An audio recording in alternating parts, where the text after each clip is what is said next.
दूसरा हमारा panel discussion हुआ है that youth go for eco tourism. हमें पता है कि ग्लोबल वार्मिंग किस हद तक बढ़ रही है और ज्यादातर यूथ जो है वो इसके लिए अवेयर है, वो बिलीव करता है सस्टेनेबल डेवलपमेंट में। तो टूरिज्म में इको टूरिज्म एक वाइटल रोल प्ले कर सकता है। तो इसके लिए हमारे गेस्ट हैं Madan Mohan, managing director Deneb and Pollux tours and travels private limited, Paramjeet Bawa, founder and principal Auxilla network, tourism marketing professional.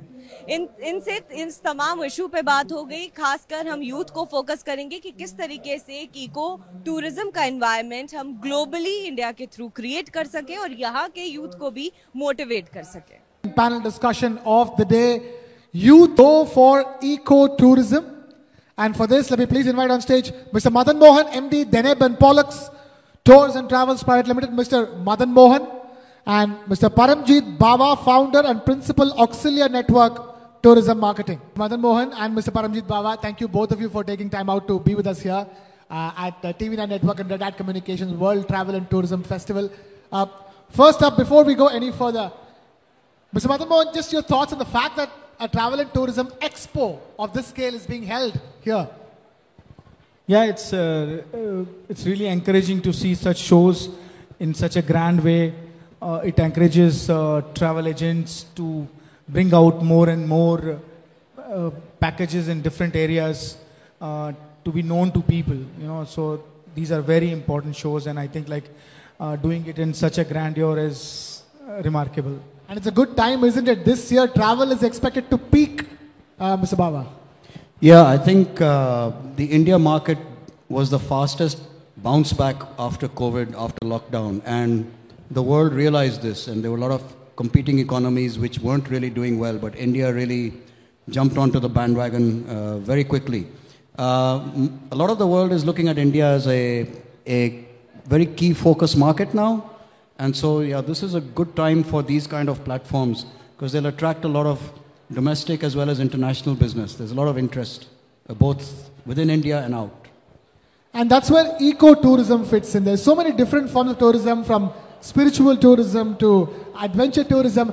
Eco-tourism and tourism that is one with nature. Potential is huge. Starting with India, isn't it, Mr. Madan Mohan? See, it is actually one area which is really untapped. If you go to Europe, America, Australia, New Zealand, or even North American countries, Latin American countries, they have developed these areas in a way where, there are beautiful natural sites are allowed to be explored, and you can build cottages, beautiful cottages, in an environmental way to protect it, like wooden cottages you can build, and other things you can do. You can do activities there. In India, the problem is a lot of these things stuck in bureaucracy, so many departments, and if they approve, then if some NGO or some environmentalist go and just file a case that you should not approve them, then they will cancel all the approvals also. So in India, it's very discouraging actually. But India has amazing sites, I can tell you. I used to be an avid traveler all over Himalayan regions and Rajasthan, Madhya Pradesh, even southern part. Orissa has amazing ecotourism places. But what lacking is good staying facilities. So I think that is discouraging a lot of people. But youth of India is looking forward for such places, and they are ready to explore, go. They always try to explore these places, and I think Indian government, especially the new dynamic honorable Minister Shri Gajendra Singh Shekhawat ji, I think he understands this topic very well, and I think I have personally spoken to him about it, and he is very energetic about it, and I think he will do something about it. So I think coming time would be better than what we had. Something has to be done about it, isn't that the case? Because you have youth in large numbers taking to ecotourism. in India and overseas, and it's India's opportunity to grab, isn't it, Mr. Baba?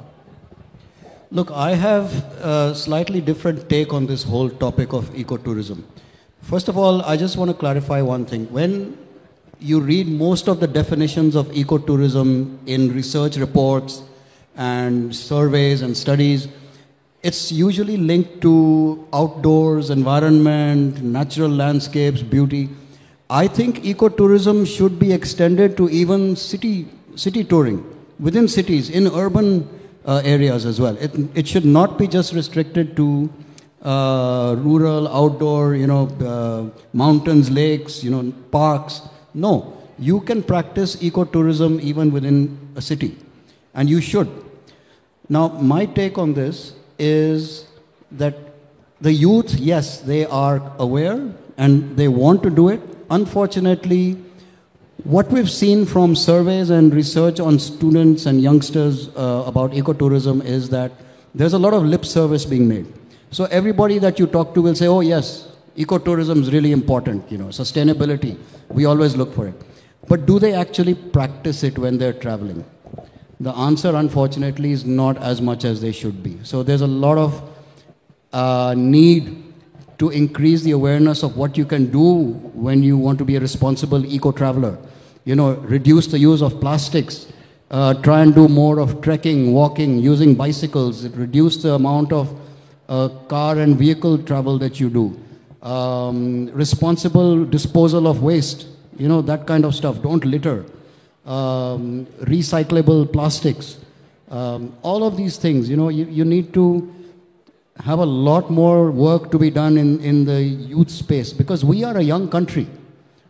We have more than 50% of our population is below the threshold of 35 years. So we need to really get them to be aware.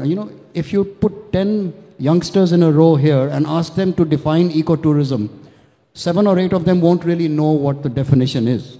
They'll have heard the name, that's it.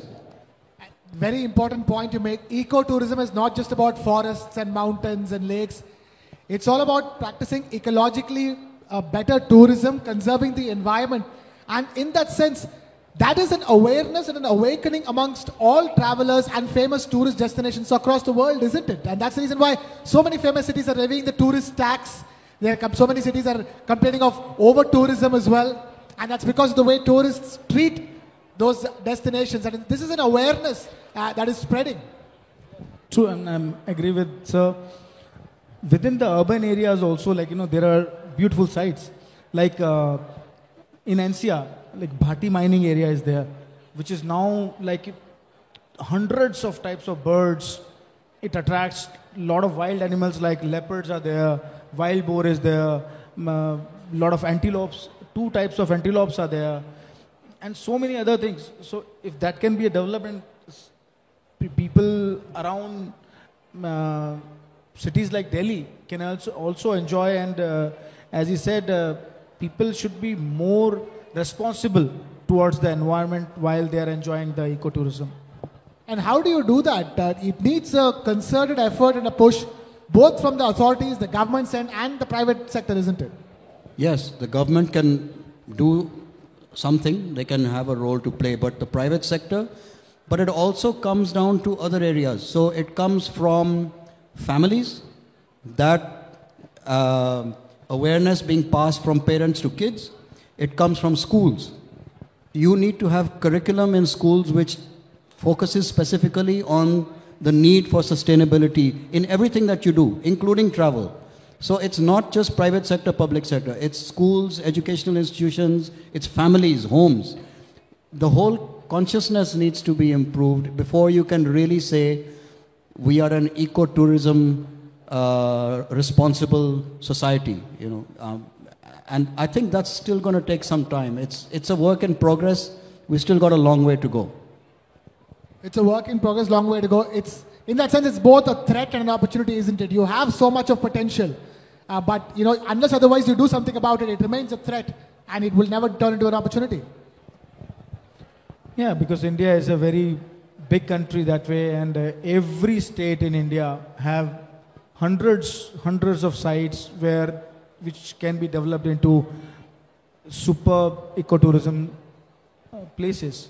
So I think there is a huge potential in India, and government, private sector, and every citizen of the country have to play a role, and then, you know, it can be a great way of doing it. I'll just add to what he said. I'll give you an example. So my business is primarily outbound focused. So we work in European markets, Australia, New Zealand.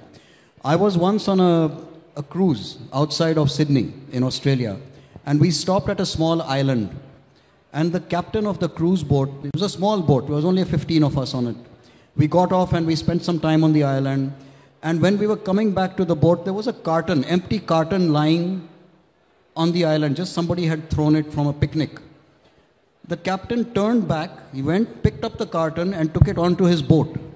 Now, this is consciousness. It doesn't come from public sector, private sector, it comes from inside.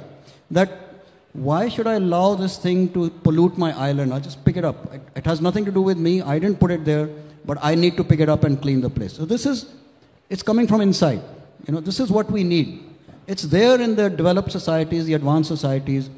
Unfortunately, as I said, we have a long way to go. You go to Qutub Minar in Delhi, for example. You'll see people have thrown litter there on the lawns after they've had their picnics. They've not bothered to pick it up. This is what I'm talking about, you know, this consciousness. Consciousness has to begin at the individual level, and that's where the real trick for ecotourism lies. I'm going to wrap things up. Unfortunately, we've completely run out of time here on this conversation. Mr. Madan Mohan and Mr. Paramjit Baba, thank you so much for taking time out to be with us here at the World Travel and Tourism Festival. Thank you so much. Thank you so much.